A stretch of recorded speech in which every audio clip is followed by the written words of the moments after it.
سيدنا محمد صلى الله عليه وسلم وآله وصحبه أجمعين. Mesdames, Messieurs, marhaba bikoum, merci de nous rejoindre sur le canal Algérie. Merci de votre fidélité à votre émission Avis religieux. Dr. Johari, merci.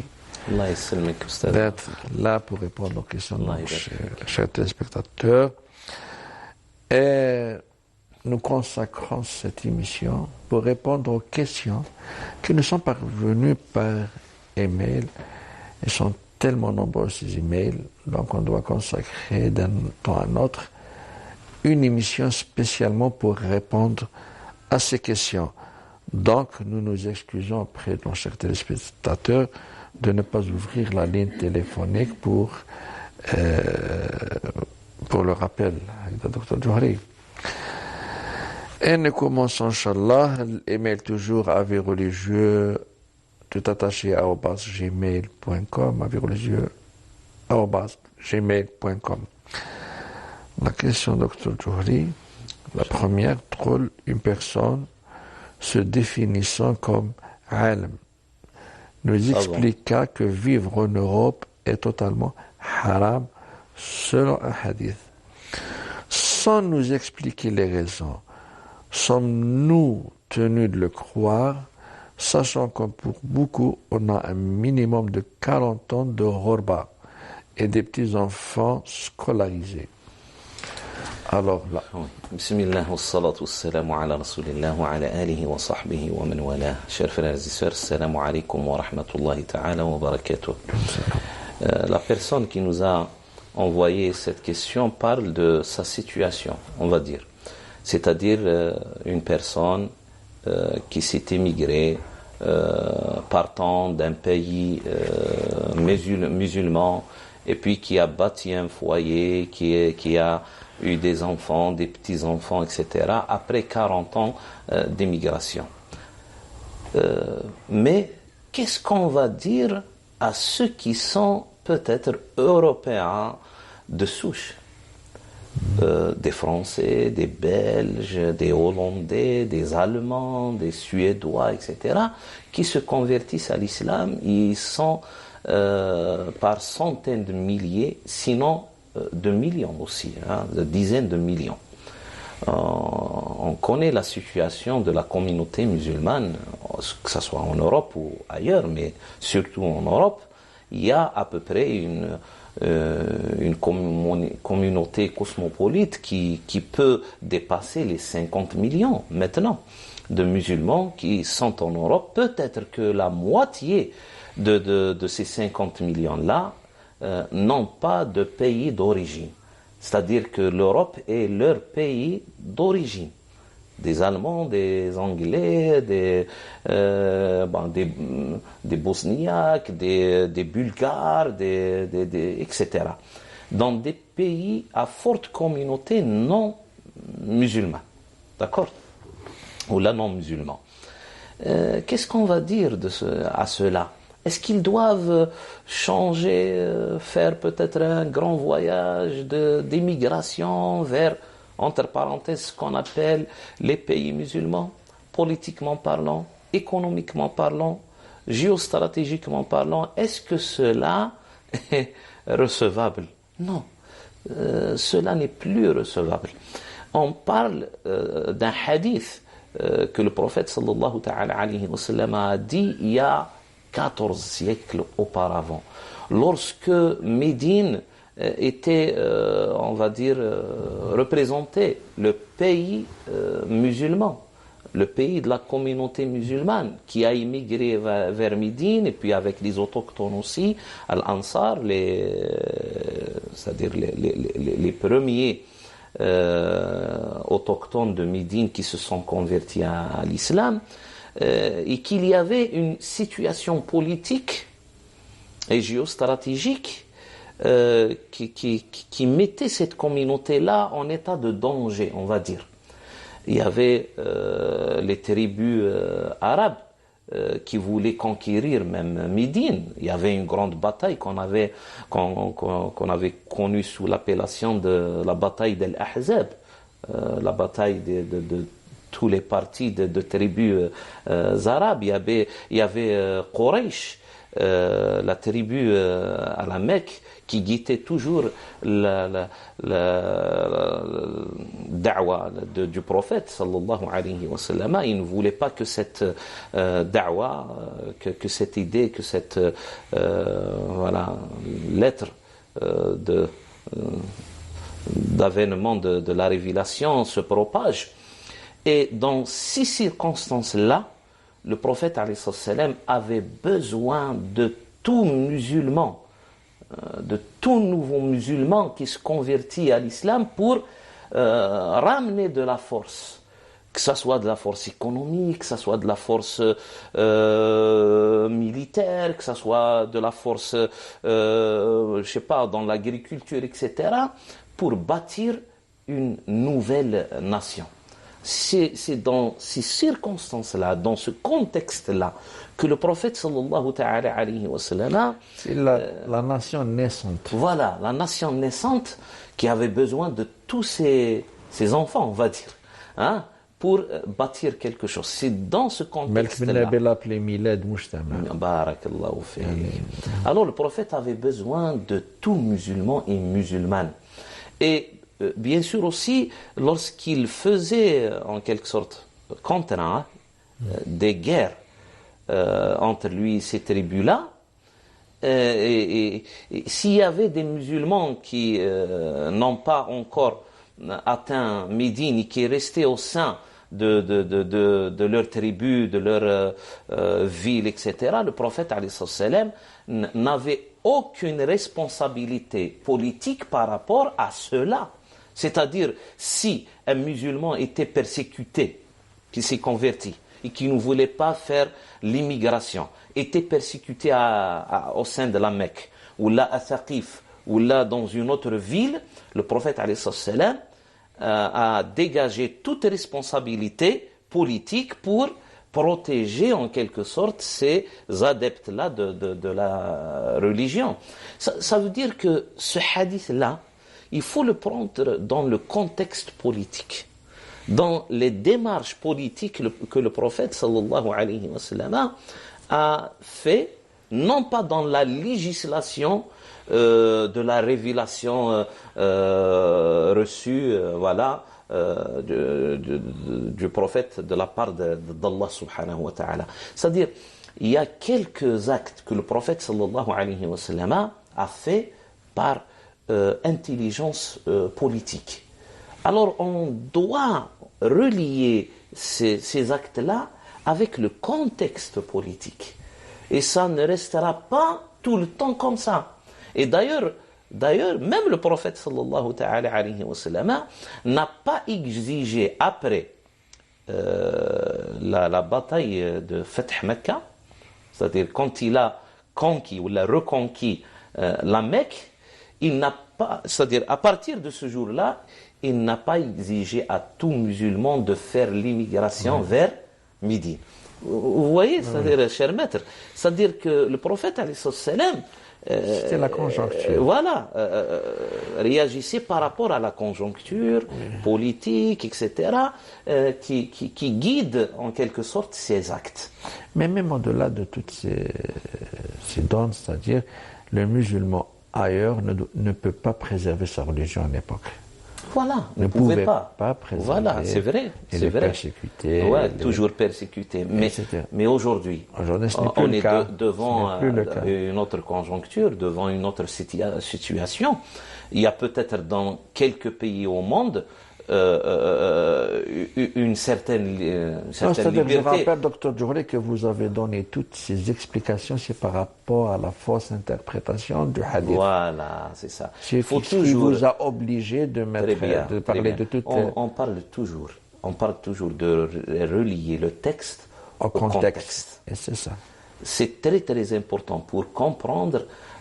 Surtout, même quelques versets coraniques, on doit les expliquer par rapport aux circonstances de révélation, de circonstances politiques, géopolitiques aussi, peut-être même économiques de cette époque-là. À la lumière de l'esprit, les finalités de la charia. Et ça s'applique beaucoup plus quand il s'agit des hadiths.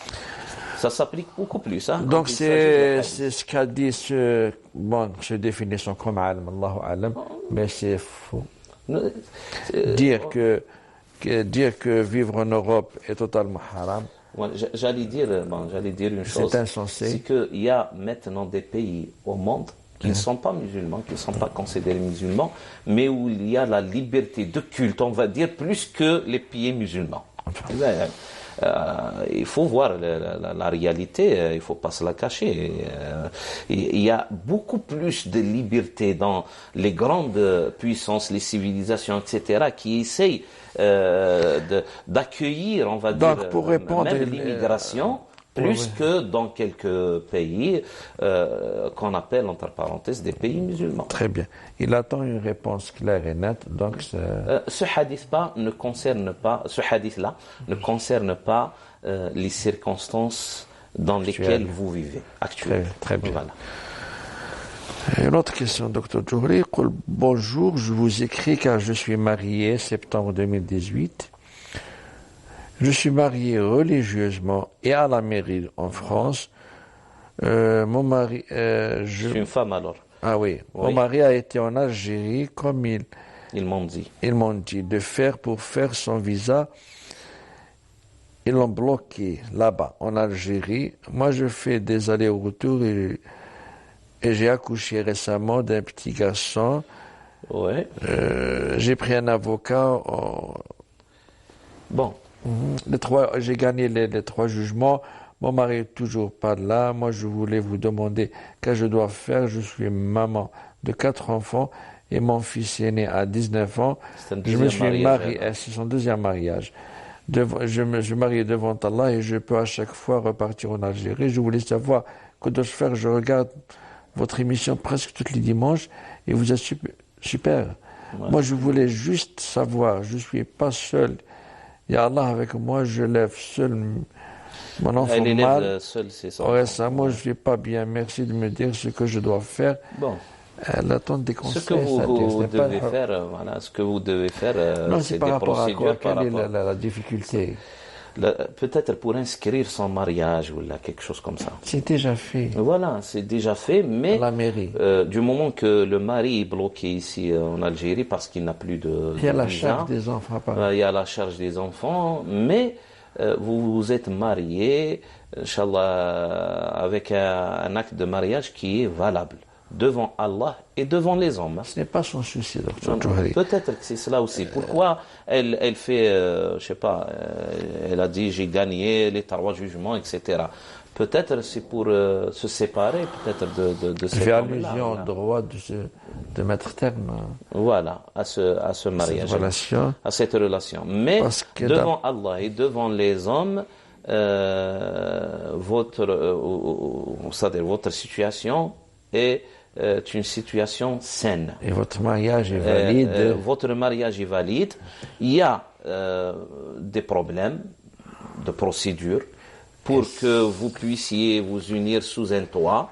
Ça, c'est une autre chose. Mais du moment que vous avez épousé cet homme-là, vous avez consommé ce mariage-là, devant Allah subhanahu wa ta'ala, vous êtes marié. Il y a des difficultés à essayer de surmonter. Voilà. Avec un peu et vous avez eu un enfant de lui. Vous pouvez le rejoindre ici en Algérie pour vivre peut-être quelques périodes si vous ne travaillez pas. Maintenant, si vous n'avez plus l'envie de continuer, c'est votre droit. Barakallahu fik. Si vous trouvez que cette situation-là n'est pas vraiment une situation adéquate à votre situation, lui qui est au bout d'une autre rive, vous, c'est-à-dire en France, et qu'il ne peut pas vous rejoindre, vous avez tout le droit de vous séparer et de mettre terme à cet acte de mariage, bien sûr, par le juge.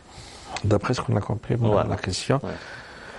Je vous contacte à mon sujet, une autre question, docteur. Moi, je voudrais, Allah maître.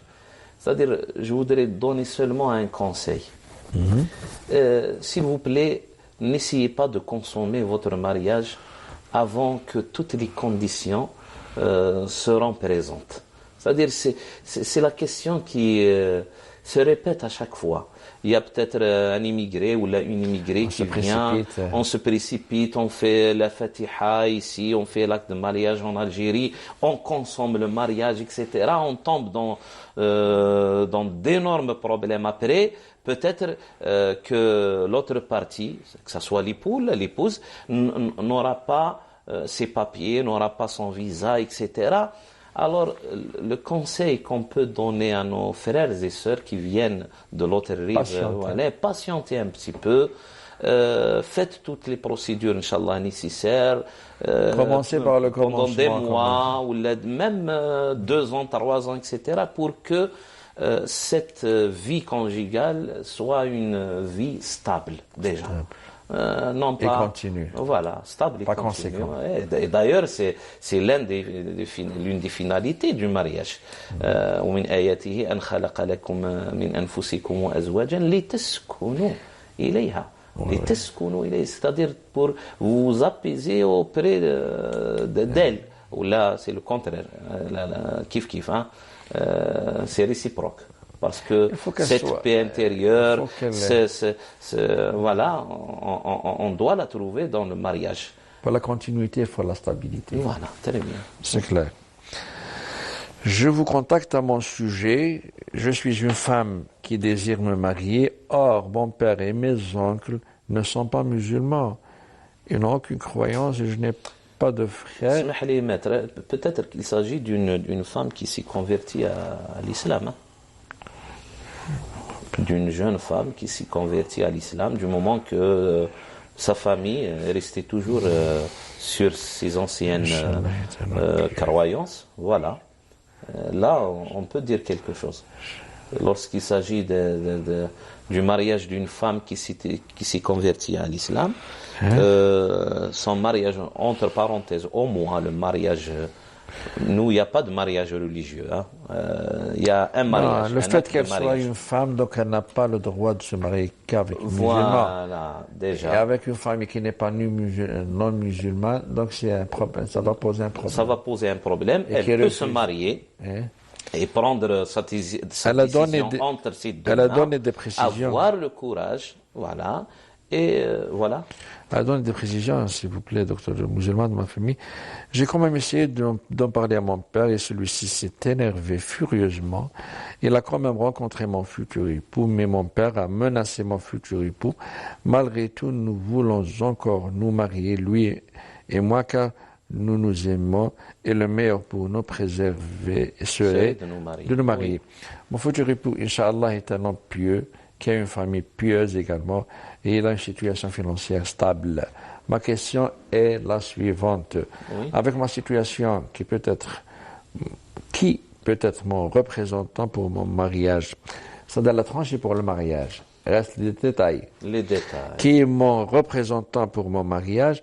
Est-ce que je peux prendre un musulman de mon entourage pour me représenter? Est-ce que je peux ne pas prévenir mon père de mon mariage car j'ai peur de sa réaction? Quelles sont les choses à faire pour le mariage? Bon, d'abord... qui peut vous représenter?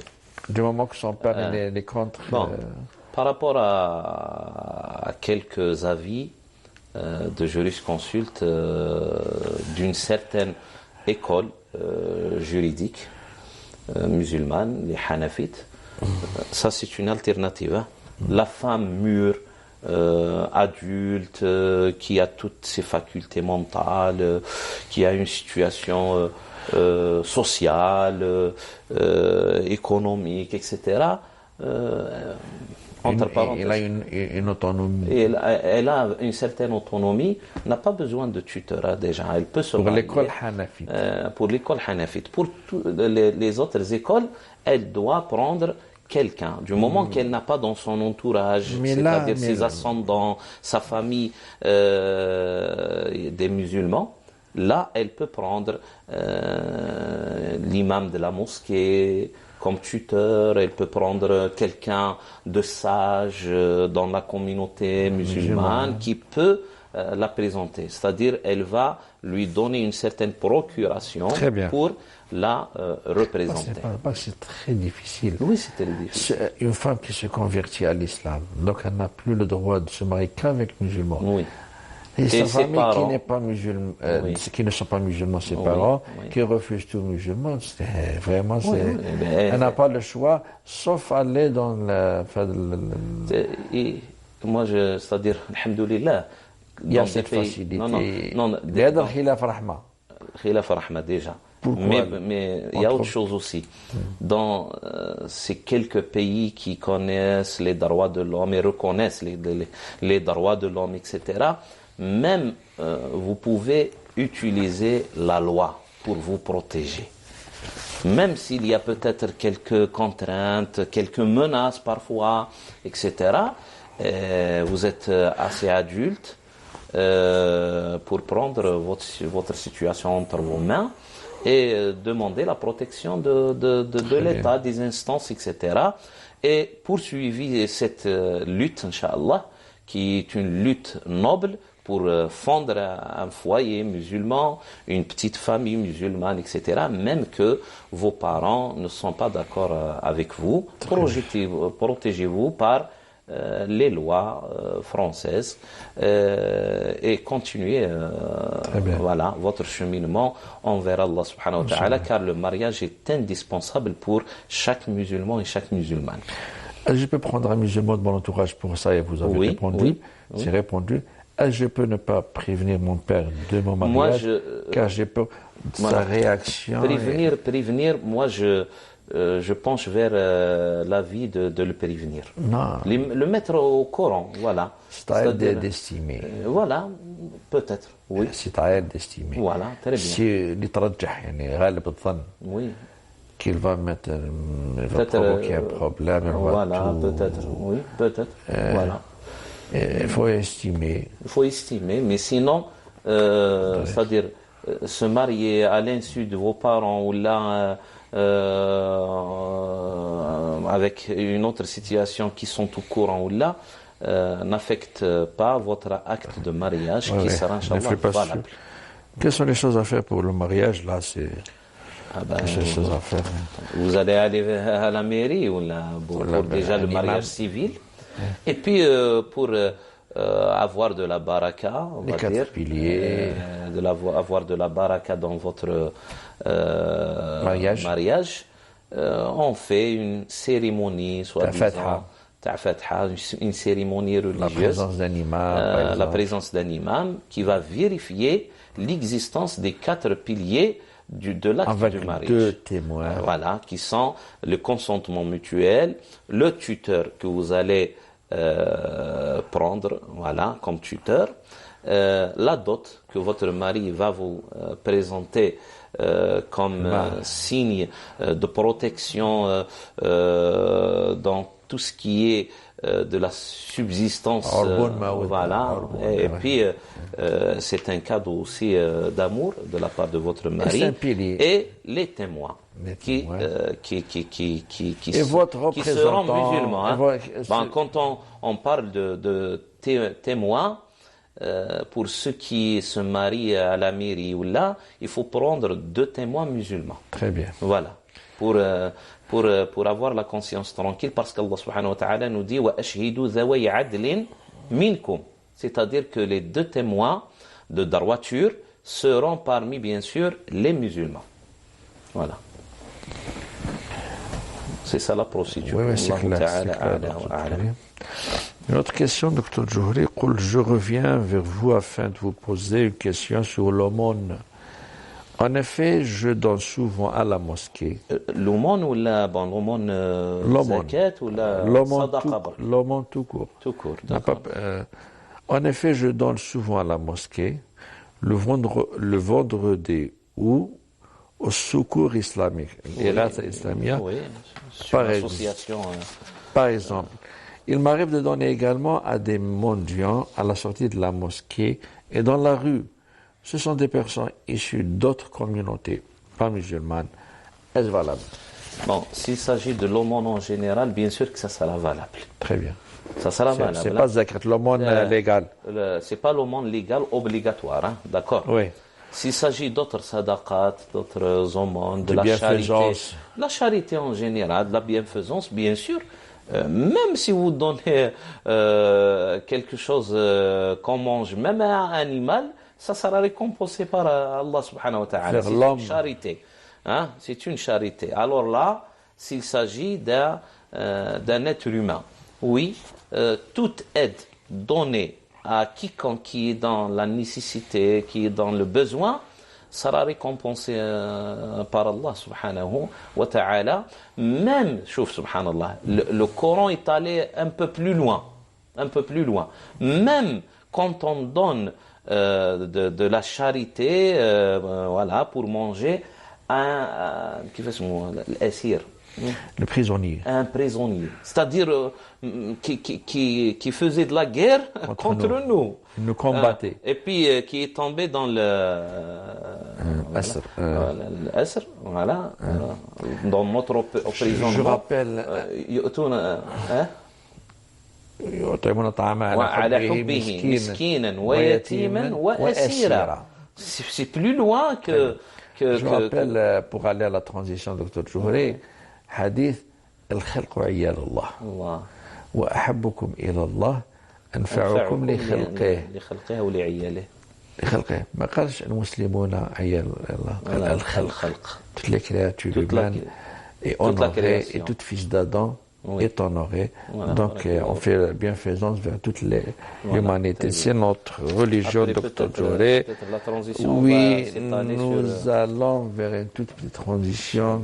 Mesdames, Messieurs, restez avec nous.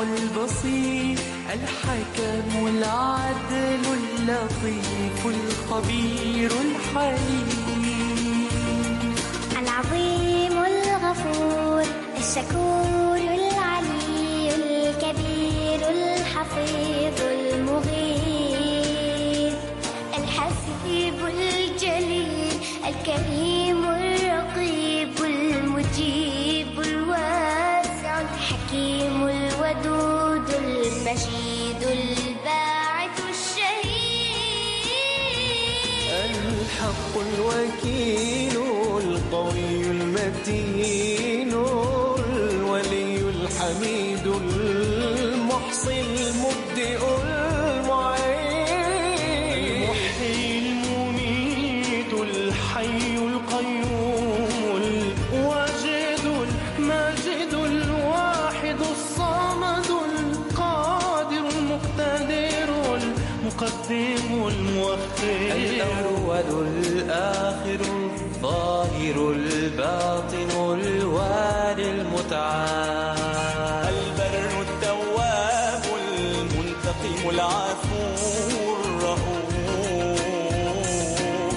مالك الملك ذو الجلال والإكرام المقسط الجامع الغني المغني المانع الضار النافع النور الهادي البديع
رسول الله.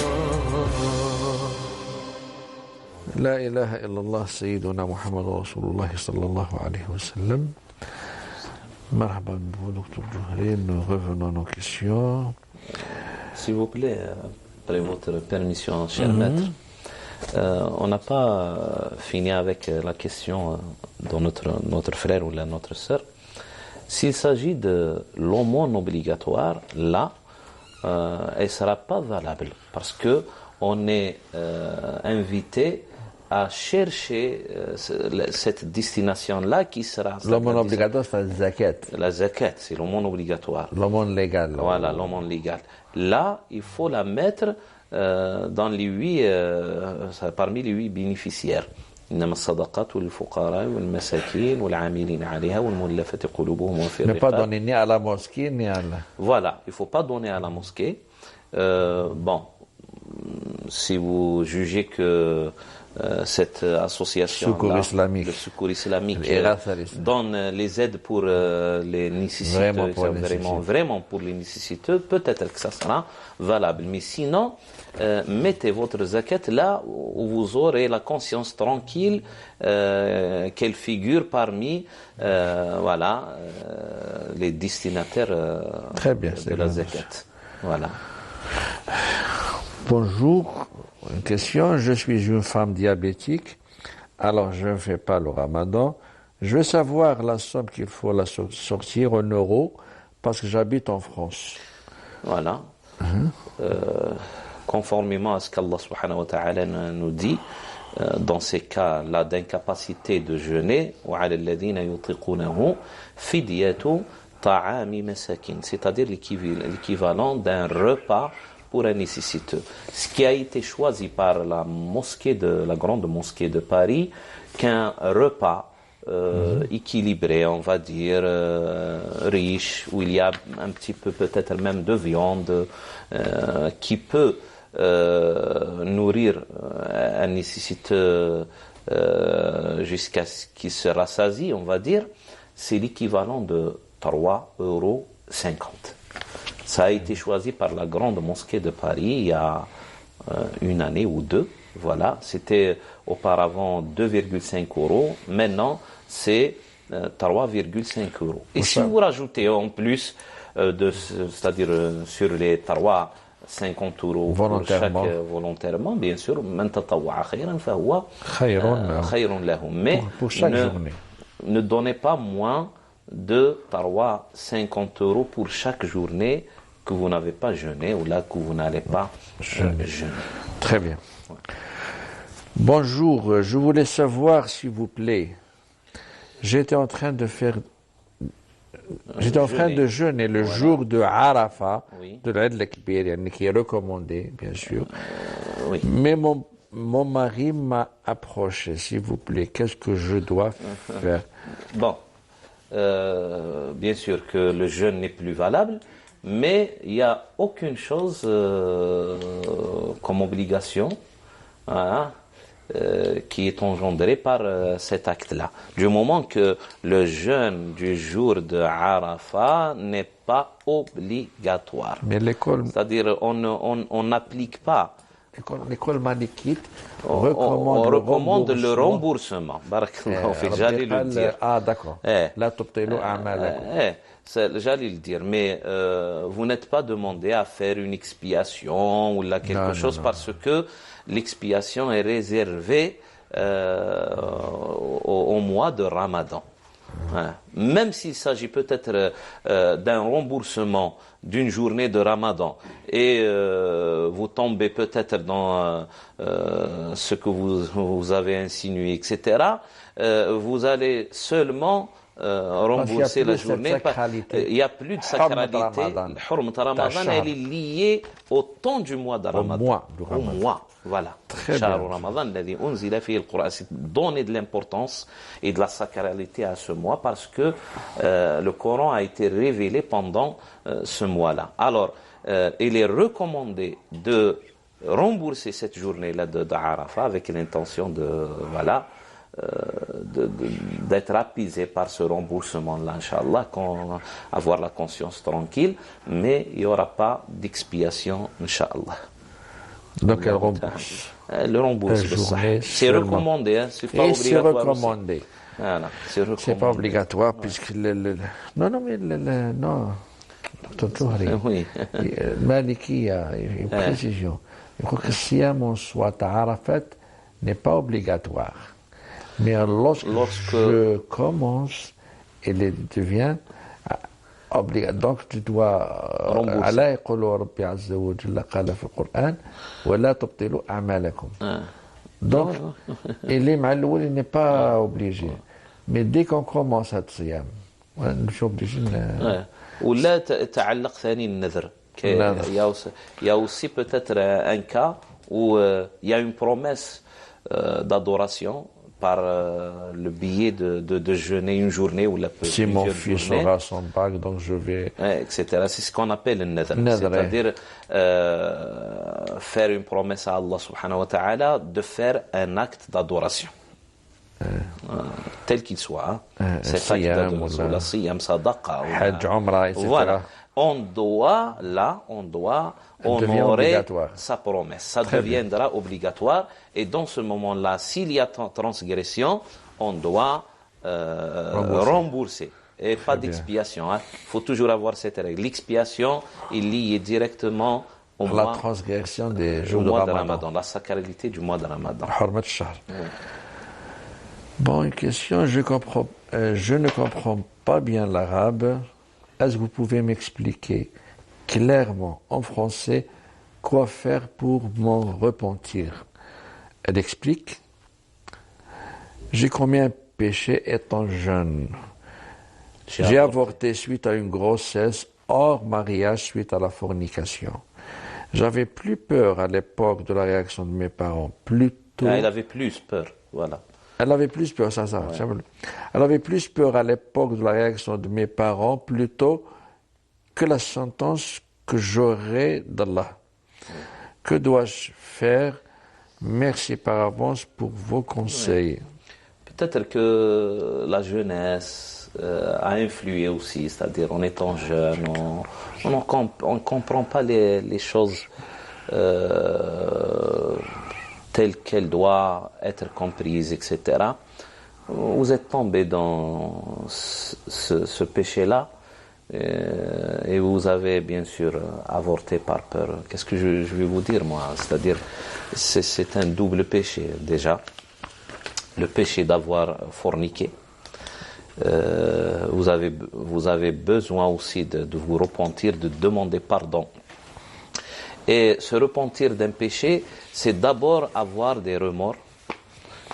Nadam. Voilà. La deuxième des choses, c'est de demander. De demander pardon à Allah subhanahu wa ta'ala. La troisième des choses, c'est de jurer ou de prendre décision. Ça, c'est pour demander. Toutes ces quatre, voilà, c'est pour demander. Voilà. L'iqla', c'est de s'abstenir à faire ou à continuer de faire immédiatement. Voilà. Voilà. De ne plus. Voilà, c'est ça. Et s'il y a Madanim, quatrième, c'est de rendre les darwa là, il n'y a pas de darwa. À ceux qui revient ces darwa-là. Là, vous avez le droit. Il n'y a pas de darwa. Voilà. Etc. Ouais. Donc, d'abord, le regret ou les remords. Même concernant l'avortement. L'avortement après mariage ou l'avortement avant mariage. S'il s'agissait bien sûr d'un avortement après fornication, il n'y a pas à qui aussi rendre darwa, parce que nos jurisconsultes, là c'est pour ouvrir une petite parenthèse, nos jurisconsultes, quand une femme commet un avortement en étant mariée, elle doit donner quelque chose à son mari comme contrepartie parce qu'il a été lésé dans ses droits aussi. Lorsqu'il ne s'agit pas, bien sûr, d'un avortement sous pression du mari. C'est-à-dire le mari a un droit. Là, on est devant une situation, une jeune fille qui ne s'est pas mariée sous pression sociale, culturelle, etc. Elle a commis un péché. La première des choses, c'est de demander pardon auprès d'Allah. Répétez cela. et faites des actes jusqu'à ce que vous trouviez une paix intérieure que peut-être vous avez en quelque sorte donné de votre temps, donné de votre argent, donné de votre, je sais pas, de vos actes corporels, ce qui vous rapproche peut-être d'être accepté dans votre pardon de la part d'Allah subhanahu wa ta'ala. Et dans ce péché de la fornication, zina, Allah subhanahu wa ta'ala a cité ces actes-là après le repentir. Lorsqu'Allah subhanahu wa ta'ala dans la sourate Al-Furqan a dit وَالَّذِينَ لَا يَدْعُونَ مَعَ اللَّهِ إِلَهًا آخَرَ وَلَا يَقْتُلُونَ النَّفْسَ الَّتِي حَرَّمَ اللَّهُ إِلَّا بِالْحَقِّ وَلَا يَزْنُونَ ومن يفعل ذلك يلقى أثاما يضاعف له العذاب يوم القيامة ويخلد فيه مهانا إلا من تاب وآمن وعمل عملا صالحا. C'est très important. فأولئك يبدل الله سيئات plus que l'acceptation, plus que le pardon, Allah subhanahu wa ta'ala changera vos mauvaises on va dire vos mauvaises sayyi'at, les sayyi'at par des bonnes récompenses. Il va les transformer. Cette transformation. Mais après quoi, Docteur Johri, si vous permettez bien, oui. Cette transformation, transformer les péchés aux bonnes récompenses, c'est par rapport à la sincérité du repentir. Voilà. Et la continuité du repentir. Et la continuité, c'est-à-dire continuer. C'est avec les piliers, 3 piliers qu'on a cités, c'est les remords, s'abstenir immédiatement et l'azm. C'est-à-dire avoir l'intention de prendre la décision de ne pas retomber dans le même péché. Renouer avec le même péché. Très bien. Et là, je ne sais pas, peut-être, c'est sûr que vous avez avorté pendant les premiers mois. Moi, je n'imagine pas, non, voilà, je n'imagine pas que peut-être une fille qui a forniqué attend jusqu'à peut-être le 5e ou 6e, mais quelque chose, ça ne change rien par rapport au repentir. Voilà, mais peut-être par rapport à ce qu'il y a comme expiation aussi. Peut-être qu'elle doit sortir quelque chose, etc. Elle va s'approcher d'un imam. Al-Kaffara. Là, vous allez vous approcher d'un imam. Moi, je vous dis, en général, s'il s'agit d'un avortement commis pendant les premières semaines, on va dire, avant le 4e mois, vous n'avez pas à faire une expiation. Mais s'il s'agit d'un avortement après le 4e mois de la grossesse, là, il faut se rapprocher auprès d'un imam pour vous dire qu'est-ce que vous devez faire, plus le repentir, bien sûr. Il va vous demander quelques détails, bien sûr. Très bien. Très bien, docteur Johri. C'est bien dit. Nous avons une question. Je demande un avis religieux sur ma situation.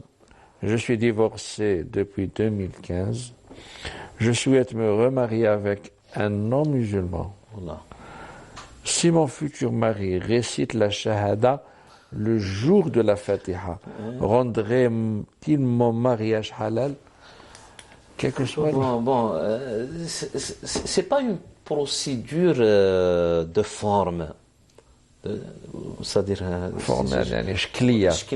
c'est une procédure de fond.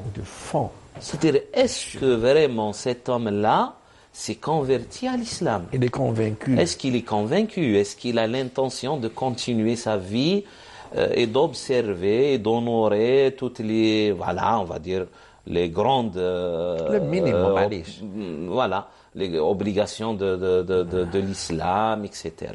Se référer au Coran, se référer à la tradition du prophète. Même s'il, par exemple, il le délaisse, mais est-ce qu'il est convaincu par l'islam, comme religion de Mohammed, le prophète?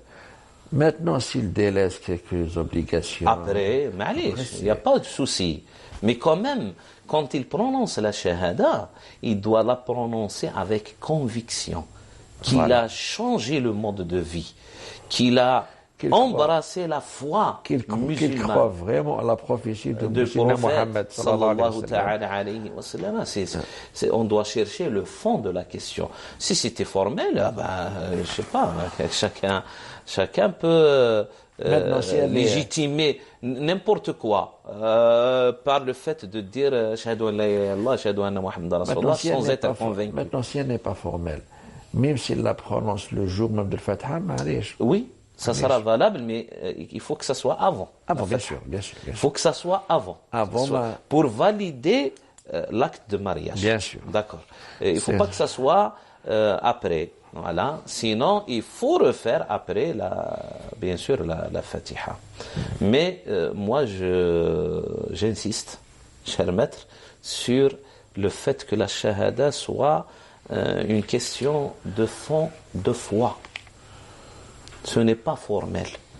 C'est-à-dire se marier rien que pour légitimer devant les gens que cet homme-là a prononcé la shahada pour que les oncles, les amis, les deux familles, les voisins se disent la baisse, elle a épousé un musulman et puis elle le sait très bien que ce n'est pas un musulman, qu'il a prononcé ça seulement avec qui on joue. Voilà, on ne peut pas jouer avec Allah subhanahu wa ta'ala. Très bien. Une remarque de poids. Hein. Avec qui? Ah, oui, bien sûr. On ne joue pas avec Allah Azza wa Jal. Il faut que ça soit sincère. ميثاق غليظ Voilà, الزواج. il faut que ça soit sincère. On ne valide pas seulement le mariage, cette affaire-là, devant les gens. On valide aussi notre mariage auprès Sur d'Allah. relation secrète. Voilà, auprès d'Allah subhanahu wa ta'ala. Sa deuxième question, c'est la même. تقول, dois-je avoir un tuteur comme pour mon premier mariage? Mon père étant devenu sénile avec sa maladie et je n'ai pas de bon rapport avec le reste de ma famille pour confier cette responsabilité à l'un de mes frères. Bon, partons toujours de la base que ça soit pas une prononciation de la shahada qui est formelle. Hein? Voilà. Hein? Lorsqu'il va prononcer la shahada avec conviction. Si on fait facteur commun, d'autres lesquels. Voilà. Là aussi, bien sûr, le mariage sera valable, Inch'Allah, après, même que vous n'ayez pas de tuteur. Hein? Parce que selon l'école juridique hanafite, et même chez quelques jurisconsultes dans d'autres écoles, ils disent que la femme qui s'est mariée déjà, qui a perdu le premier époux par mort ou par divorce, etc., c'est une femme qui s'est déjà mariée, elle n'aura pas besoin de tuteur pour valider son mariage. Le prophète alayhi salatu wassalam nous a dit la tunkahu al-bikru. Le bikr, c'est celle qui ne s'est jamais mariée auparavant. La tunkahu al-bikru. On ne peut pas se marier avec une femme qui ne s'est pas mariée auparavant, on va dire entre parenthèses vierge, qu'avec le consentement de ses parents. La tunkahu al-bikru hatta tusta'adhan wa idhnuha sumatuha. C'est-à-dire que le consentement de ses parents est indispensable.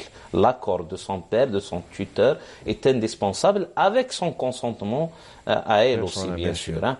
Et puis, la deuxième partie du hadith, du propos du prophète, il dit « وَلَا الثَّيِّبْ حَتَّى تُسْتَأْمَرْ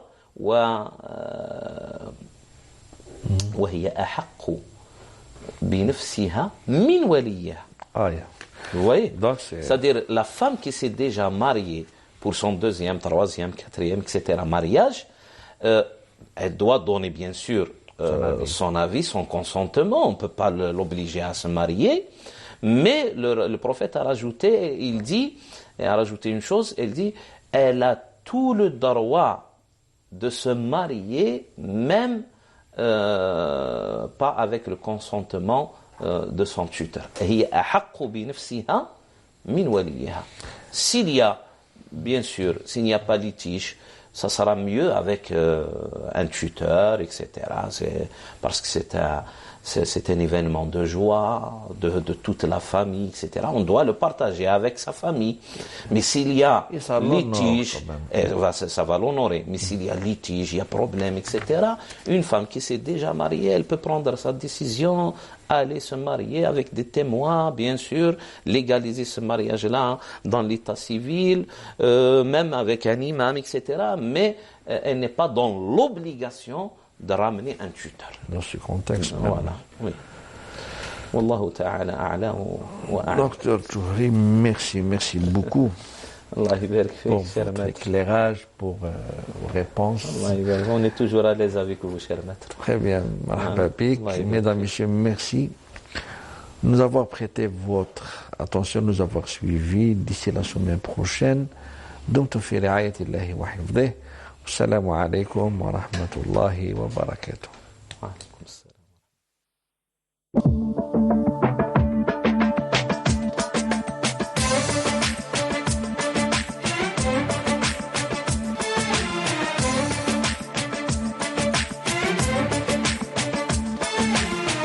يا رب العالمين الله الله صل على طه الأمين الله الله في كل وقت وحين الله الله املأ قلبي باليقين الله الله ثبتني على هذا الدين الله الله واغفر لي والمسلمين الله الله بربي جل الله الله الله ما في قلبي غير الله الله الله على الهادي صلى الله الله الله لا إله إلا الله الله الله.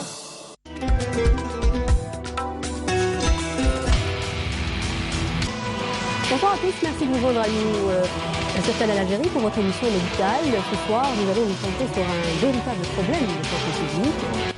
Retrouvez Santé Mag samedi à 19h30 sur Canal Algérie.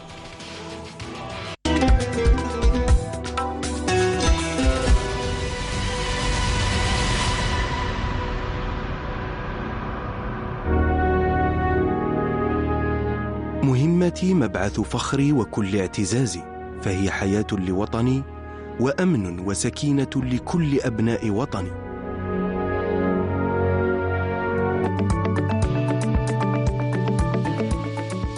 كل هذه الأعمال القتالية اتسمت باحترافية عالية في جميع مراحلها وبمستوى تكتيكي وعملية ممتاز يعكس القدرات القتالية العالية